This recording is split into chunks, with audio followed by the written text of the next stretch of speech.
Hello, my name is Michael O'Keefe, aka The Movie Wizard. If you enjoy this interview and want to hear more top-notch film industry conversations, please press the thumbs up, subscribe to this channel, and hit the bell to stay in the know. Hello, Katie Boland. Tell me about what goes on in the plot of We're All in This Together so people know. Yeah.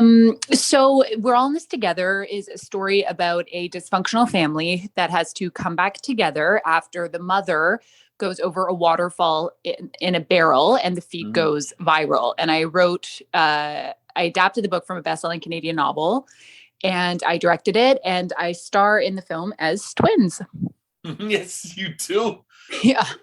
At first I was like, did they cast twins? But no, it's all you. Oh, that's so nice. I'm happy to hear that. Yes, it's all me. God. All right. So when did you discover this book and how long did it take you to read it? I discovered it because the author and I have a shared literary agent. So I spoke to our shared agent and I said, look, I want to adapt a Canadian novel to direct and potentially star in. And he gave me a couple of options. And then he said, but I have this one that I think you'll really like, and you could play twins. And almost as soon as he said that, I just knew that this was the film I wanted to make because it sounded so impossible and crazy. And I read the book. The book is 400 pages. So I had to take a lot out for the film to be 90 minutes.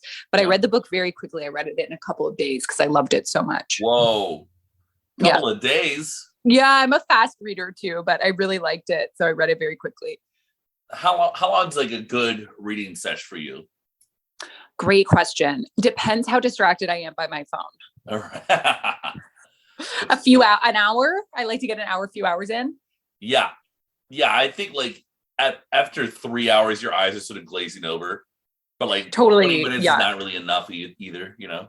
Yes, agree completely. So where did you shoot the movie and how many days was the shoot? So the book and the film take place in Thunder Bay, but we actually shot in Hamilton, Ontario, because financially it was just a lot easier and made more sense. Yeah. And we shot it over a period of 16 days. So it was a very fast shoot. Oh, wow. Jeez. Have you been to Thunder Bay before? I have. I've been lucky enough to film there before, and I really like it. I love Northern Ontario. Yeah, it's a different vibe. It's very picturesque too.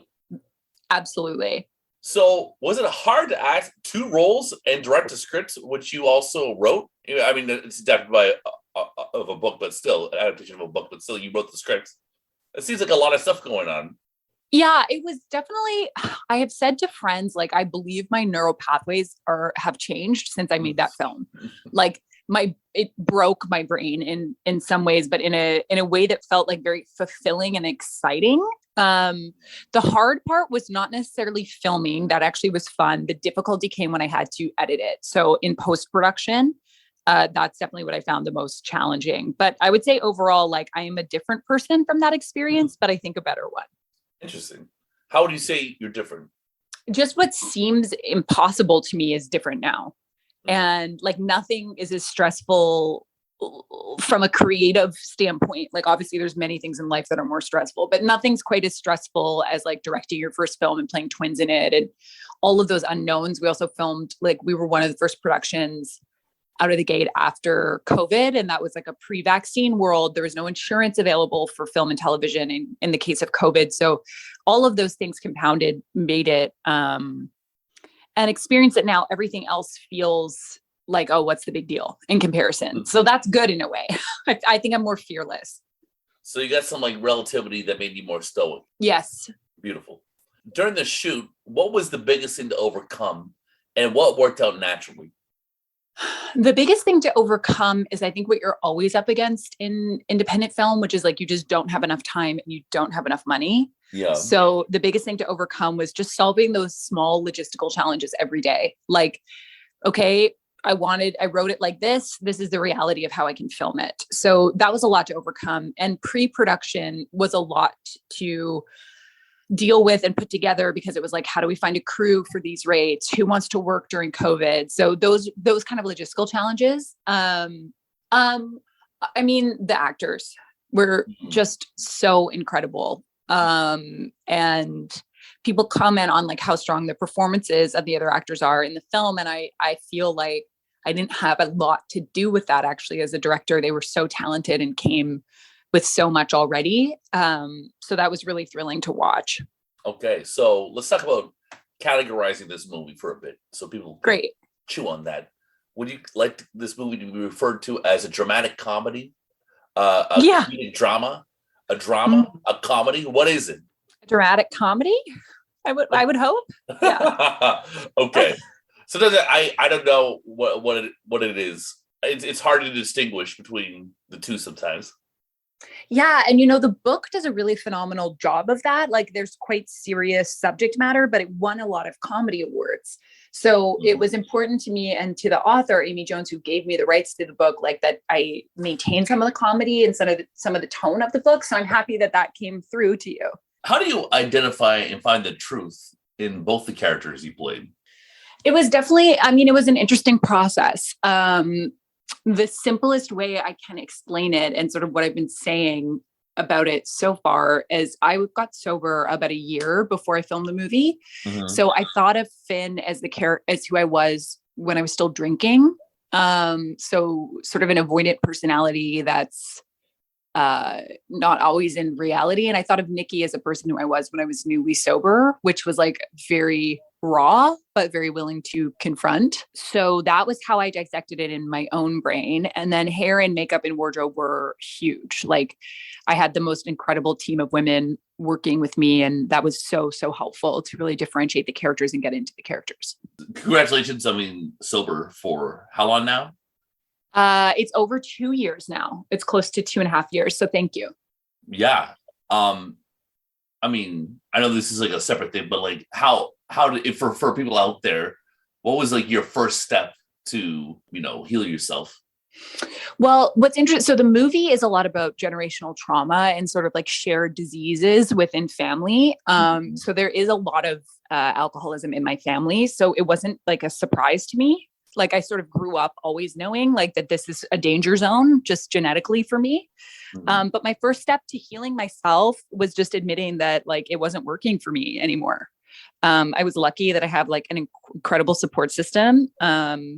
I do, if anyone out there is wanting to get sober or is curious about it, like I'm a member of Alcoholics Anonymous and I really highly recommend it. It's like a beautiful program that's free and available to anybody. And like anything, you know, there are flaws, you might have some issues with it, but at the end of the day, it's just a bunch of people who are trying to be better. So I find it incredibly inspiring. And I think that helped a lot as well.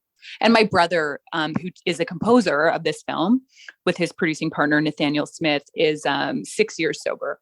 So my brother, Michael, was like a huge part of my journey.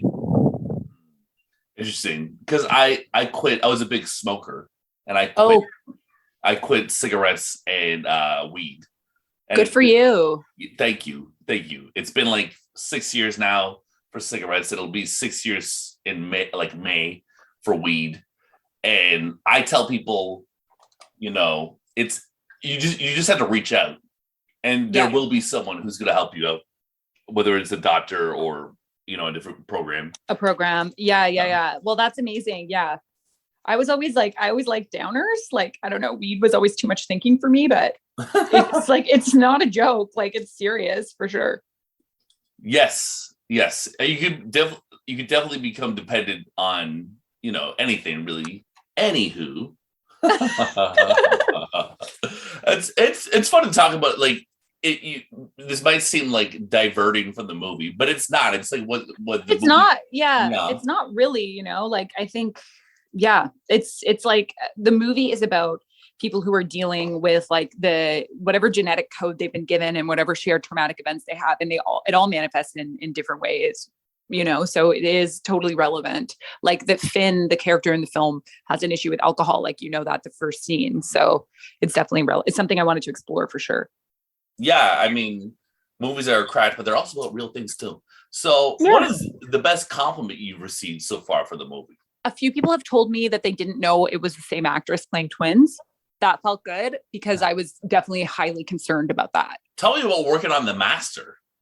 Oh, it was it was so long ago now, but it was a really great, it was a really special experience. Like I got to be there a lot and just sort of Really? watch. Like I'm only in the film in the final cut for like a minute, but I was actually there quite a lot. I was there for about a month on and off. So what was incredible to me was just to watch like Paul Thomas Anderson work, watch his cinematographer, watch his whole camera team. I mean, to work with Philip Seymour Hoffman and watch him work like before he tragically died was probably like a highlight of my life. And I don't know how anything will ever match that. Like he was my idol. And the fact that I got to do a scene with him and just really watch him and his process. And like, you just saw like, it wasn't easy for him, you know, like to be, it was tough. Like it looked like it was hard, you know? So I loved, that was really interesting to see. And Joaquin Phoenix was a really fascinating actor to watch as well, like very different, but sort of equally as method in a way. So I really loved, I just feel like I was very lucky. That's amazing. That's so cool. It's great. Thank you. Well, yeah. Next time I watch it, I'm gonna keep an eye out for you. Who do you play in the movie? I play one of Philip Seymour Hoffman's followers. So I'm in the scene. I introduce Joaquin Phoenix to Philip Seymour Hoffman. Oh my God. That's pretty cool. Yeah. No, I mean, like my career has been lived with so many ups and downs. And I feel like the thing that that I should be doing is what I'm doing now, which is like making my own work. But it's been, I mean, I've had so many opportunities as just an actor to watch like some of the best actors in the world work. And it's something I still think about all the time. I mean, how can you forget? Couldn't. That's amazing. Is Paul Thomas Anderson, like, is he a beautiful human being? And what's he like? Is I assume sort of like, you know, reserved and sensitive and stuff. Yeah, no, like he's what's interesting is he was like just so cool and nice. And he didn't seem like he was having a good time. Like he didn't seem, even though that's like the scale of that movie is insane and the days were really long, but he seemed like he was like just loving it and like in his element. He was extremely personable. Like, again, my interactions with him were somewhat limited, but the impression I was given was just like, oh, this is like a really nice man who I would be friends with, you know, like outside of work. Oh, that's so cool. That's great. Yeah. Thanks. Yeah. What do you think? What kind of movie do you want to make next? Do you want to make something similar in tone? Do you want to get darker? Do you want to get lighter? I mean, do you want to work in something more genre oriented? What do you think you want to make next? Such a great question. I have optioned a few things that I would like to make as my next features. I think I'm definitely interested in like a character-driven world, and films that are somewhat small in scope. Like I'm not as interested in genre work but yeah, I think something that's tonally similar, but like my goal is always just to make something better. Like what could I do better? How could I tell like a story that's, you know, more searing, more precise, more interesting? So I just want to keep making work and hopefully keep getting better. What do you think is ultimately the greatest takeaway you took from the experience of making We're All in This Together? I never wanted anyone to tell me that any of my ideas were too ambitious ever again. And a lot of people were like, you can't do that. Like it's just not possible. And so I think what it taught me was like, yeah, anything's possible. Like you just need to push forward. And I think it also gave me a lot of confidence in a strange way. Like, even though cutting it was really difficult and, you know, I'm so much a part of this film that it's hard to look at it and even have any sense of perspective. But I think it gave me confidence. Like, well, I did do it, you know, like the film cuts together, the film is finished. So, yeah, I think it taught me just like commitment and dedication and also like, to believe in myself.